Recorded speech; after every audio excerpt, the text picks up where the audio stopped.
오늘 말씀은 말라기 2장 1절에서 16절입니다.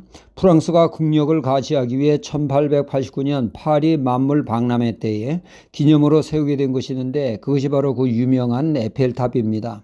높이 300m의 에펠탑은 프랑스의 기술을 과시하는 용도였기에 20년간 설치했다가 해체될 예정이었습니다. 자유의 여신상과 더불어 에펠탑은 양대 걸작으로 꼽히지만 당시에는 온갖 욕은 다 먹었다고 하죠. 예술의 도시인 파리의 미관을 망치는 흉물 소리를 듣게 된 것이죠. 실제로 가보면 왜 에펠탑이 흉물스럽다는 소리를 듣는지를 이해가 간다고 합니다. 지금도 에펠탑의 조명이 다 꺼진 새벽 3시 이후에 에펠탑을 가까이서 본 사람들의 말에 의하면 이 시간대에 에펠탑은 숨 막힐 듯 흉물적이고 압박적이라고 하죠.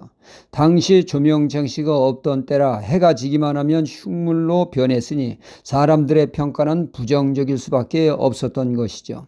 프랑스의 소설가 모파상은 파리의 풍경을 해친다고 건설을 반대했으며 얼마나 싫어했는지 에펠탑이 안 보이는 방향으로 창문을 낸 집에서 살 정도였고, 모파상의 동상은 에펠탑과 등을 돌린 방향으로 세워져 있다고 합니다. 하마터면 흉물로 철거될 운명이었으나 그때 마침 라디오 방송이 시작되면서 에펠탑이 통신탑으로 사용되게 됨에 따라 에펠탑은 더 이상 흉물로 철거 대상이 아니라 가치 있는 존재가 되어 철거를 면하게 되었고 지금까지 존재하게 되었으며 프랑스의 대표적인 상징으로 거듭나게 되었습니다. 에펠탑의 역사를 보면서 깨닫는 것은 우리 그리스도인이 에펠탑과 같다는 생각을 하게 됩니다. 예수님께서 너희는 세상의 소금이요 빛이다 말씀하시며 소금이 그 맛을 잃어버리면 세상에 밟힐 것이라고 말씀하셨습니다. 부패한 이 세상에서 그리스도인이 세상과 더불어 함께 부패하여 그 맛을 잃어버린다면 온갖 욕을 다 먹는 에펠탑과 같이 흉물 소리 들으며 철거될 수밖에 없는 처지가 될 것입니다. 그러나 에펠탑이 통신탑으로 관광명소로 크게 일주함으로 귀하신 몸이 되어 만인의 사랑을 받듯이 그리스도인이 그리스도인다운 면모를 보일 때 모든 사람의 인정과 존경을 받는 역사가 일어날 것입니다. 오늘 말씀 전반부는 타락한 제사장을 질타하는 말씀이죠. 제사장은 하나님과 하나님의 백성을 이어주는 가교 역할, 즉 다리 역할을 하는 사람들이죠. 하나님의 백성을 대신하여 제사를 하나님께 드리고 또한 이스라엘 백성들을 말씀으로 가르치는 사역을 감당하는 고귀한 직분입니다. 하지만 그들의 삶이 어떠했습니까? 타락한 제사장의 삶을 살았다고 하는 것이 오늘의 말씀이죠. 제사장은 하나님의 제의를 관장함과 동시에 말씀은 가르치는 자로서 그들의 삶은 철저히 말씀의 가르침을 따라 삶으로 먼저 본을 보이는 삶을 사는 것이 당연했습니다. 하지만 그들은 말씀의 가르침보다 정작 본인들은 말씀 따라 살지를 않습니다. 자기 멋대로 자유분방한 삶을 살았죠.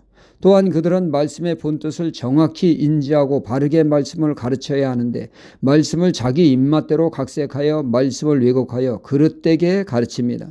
그리고 또한 치명적인 것은 하나님의 백성들을 그릇되게 인도하여 사망으로 저주로 이끄는 사악한 제사장, 타락한 제사장이었다는 말씀이죠. 여기서 제사장은 1차적으로 구약의 제사장을 의미합니다. 그러면 우리와는 상관없는 말씀입니까? 아닙니다. 우리에게 주시는 말씀이기도 하죠. 믿는 우리의 신분이 무엇이라고 합니까? 베드로전서 2장 9절은 이렇게 말씀합니다. 오직 너희는 택하신 족속이요 왕같은 제사장이라고, 그리스도인은 모두 다 제사장이라고 말씀하고 있기 때문이죠. 우리가 바로 제사장입니다. 우리가 그 철저히 말씀에 뿌리 내리는 신앙이 되어야 하는 제사장입니다. 하나님의 말씀을 바로 알고 깨달아 말씀에 세워진 신앙을 가져야 하죠. 복음의 말씀에 견고히 세워진 신앙이 되어야 합니다.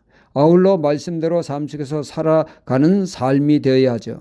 그리고 주변 사람들을 주께로 인도하는 삶을 사는 것이 제사장된 우리의 삶입니다.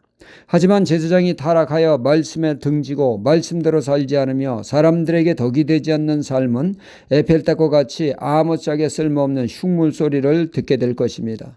하지만 우리가 말씀에 선 제사장, 말씀대로 사는 제사장이 될 때 주변 사람들에게 빛을 비추는 삶으로 사람들을 주께로 인도하는 생명의 역사, 구원의 역사를 이루는 사랑받는 에펠탑과 같은 제사장이 될 것입니다. 문제는 우리에게 달려 있습니다. 우리가 말씀의 메신저입니다. 말씀을 바로 이해하는 데 힘써야겠으며 또한 말씀대로 살기 위해 성령님의 도우심으로 무선히 애쓰는 그러한 삶을 통하여 제사장의 사명을 온전히 감당하는 우리가 되어야겠습니다. 할렐루야.